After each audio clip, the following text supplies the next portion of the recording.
All right, calculus, especially remote calculus. Here is a notes video to help you out. Some things we've been covering the last few weeks note-wise. One of them is limits as x goes to infinity, limits involving infinity. Here it's about the horizontal asymptote. Again, when you're letting x go to infinity, this right here is not really important, and nor is that. So we're basically looking at the limit as x approaches infinity. Again, you can prove this by dividing the top and the bottom by, x, which on the inside would be x squared inside the root. But here is we're basically looking at this, right? The square root of x squared then would be x. So you got x times root 5 over 9x. The x's would then cancel if x is going to infinity. Because the highest power is found, it's the same top and bottom there. It's the ratio there of the coefficients. Again, when we get rid of that inconsequential -8. All right, so let's take a look here at example 2. Now, no root involved here. It is looking at where's the highest power. Again, this is really horizontal asymptote question here. 15x to the third minus 2x squared plus 8. We have highest power 3, so same highest power means, and I know it's going towards negative infinity. That would become a negative, that would become a positive. Well, positive over negative is the same thing. Same highest power means your answer is going to be the ratio of the leading coefficients, your limits, the horizontal asymptote, negative 15 over 17. That is, negative 15 over 17. All right, 3 here. Where is the highest power? The highest power is truly in the denominator. This would be the third rule here. So because highest power is in the denominator, the horizontal asymptote is y equals 0, or the limit as a whole is 0. Highest power is in the denominator. You can divide everything by x to the third there. You'd have 0 over 7, which is 0. Again, we showed that long way there in class. Then on 4, infinity minus infinity is in, you think about that as indeterminate, all right? So we're going to multiply the top and bottom by the conjugates, all right? Really, anytime we have a root involved, it's been conjugate time. Okay, I don't know why I added an extra root x there. That's not it.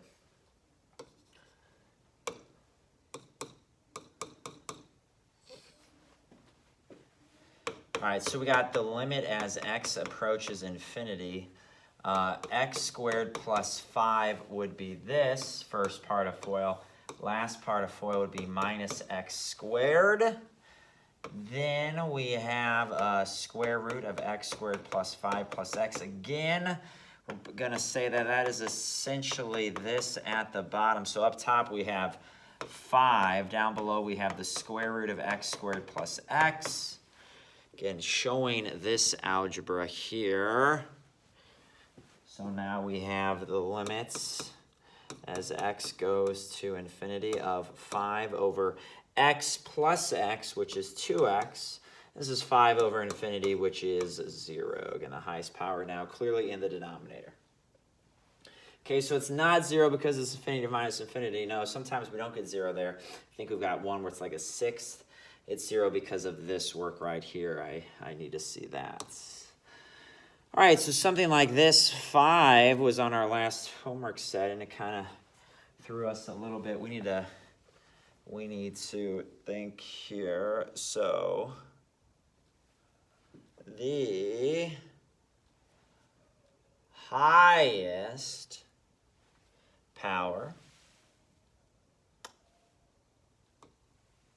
take a look at that. Take a look at this. That would represent the highest power. So we're looking at limit as x goes to infinity. X times x to the 1/2 is x to the 3/2. The second root of x to the third is another x to the 3/2. So we're talking about the same highest power, 4th, 7th. So the ratio of the leading coefficients would be my horizontal asymptote, or the limit as x goes to infinity. All right, let's take a look at example 6 here. So this is just now to factoring. Those were basically the horizontal asymptote rules there. Highest power up to, well, the highest power is up top, then it equals infinity. I don't know how many of those we have, though. There's no horizontal asymptote if the highest power is up top. All right, so the limit as x goes to 7 of x minus 7, x minus 3, divided by 7 minus x. We are going to have some canceling here. Okay, these cancel, but they cancel to be a -1, so be careful. All right, they cancel to be a -1, so you're going to have a -1 times 7 minus 3, which is -4. Then, example 7 here, we have the limit as x goes to 2. Down below it is 4 times x minus 2. Up above, how does this factor? X minus 2, then x squared plus 2x, the inner product, plus the second term squared. The x minus 2's cancel, which is what I need to cancel.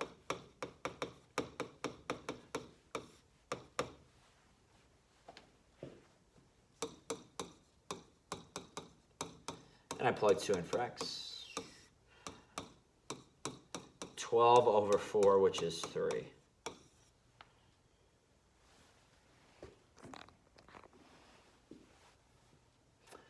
Okay, then we got 8 here. Then we got 8. Limit as x goes to 4. X plus 5 in the root plus 3. X plus 5 in the root plus 3.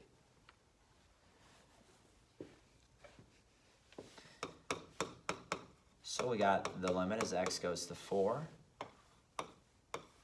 A root by itself, multiply root by itself, that's x plus 5, then minus to the first and last part of FOIL, 3 times 3, that gives you a 9. Down below you have the x minus 4, and you're going to be multiplying by that conjugate, which is root x plus 5 plus 3. Here, doing that algebra, x minus 4, which will cancel with this x minus 4. That's great. All right. Cancel time, you're going to be left with 1. I'm seeing this a lot. 1 over root x plus 5 plus 3. 1 over root 9 plus 3. That is 1/6. Okay? Clean that up. That is 1/6.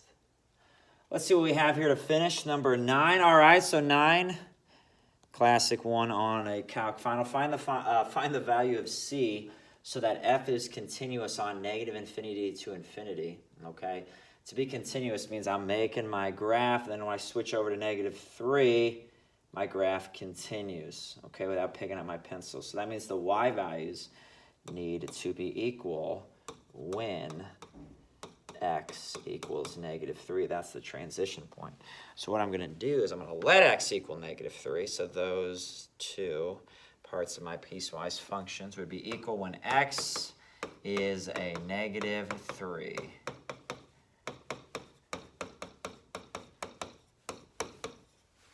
All right.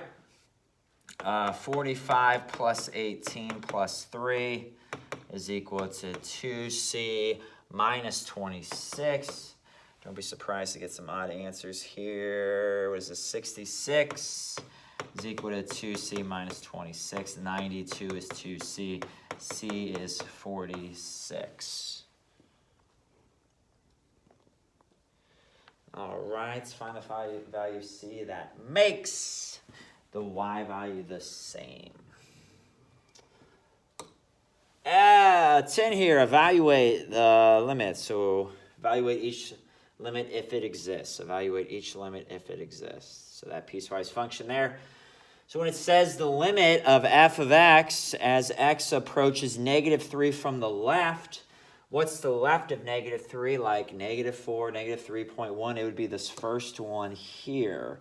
So I plug -3 into that first one, even if it's not allowed to be -3. It is here, but as it's going towards there, what's the y value that it's approaching? And that is 33.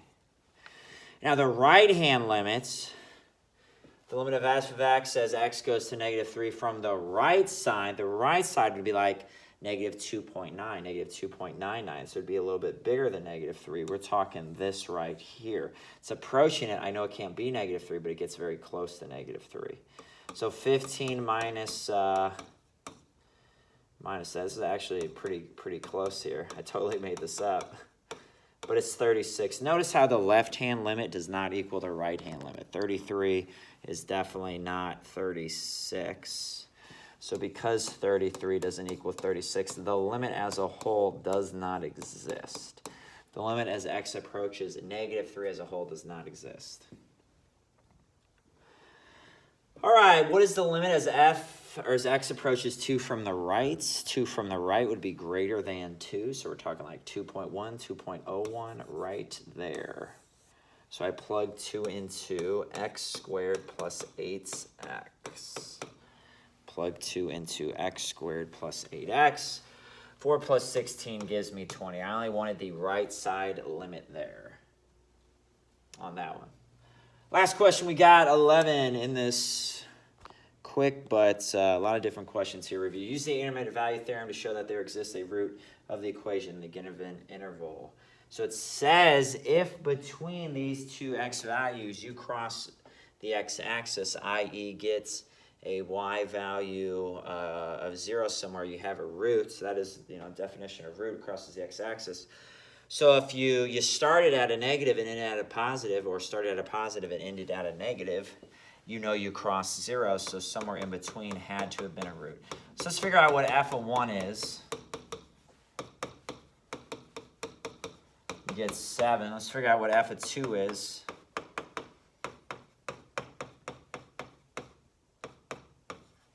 Oh, I made a mistake. It's squared. I was like, we don't get 7. We do not get 7. We get 7 here. That's a lovely coincidence there. All right, you got to square it though. It's like we're going to run into a problem here. 6 minus 16 plus 8 is a -2. So you went from 7 above the x-axis, from 1, 7 to 2, -2.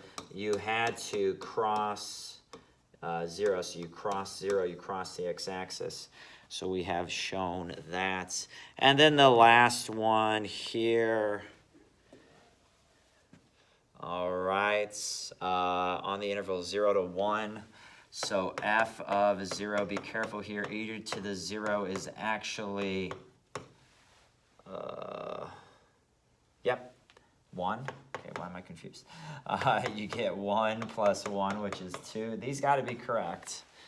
All right, got to be able to do the algebra correct. Then f of 1 is e to the first minus 4 plus 1. So that's going to be e to the first minus 3, which is roughly negative 0.29, I think. Anyway, it crossed 0 again. I like the ones with e. All right, there'll be another video soon going over tangent line, definition of derivative. Yeah, that is it for now. This is Yak Math Videos signing out.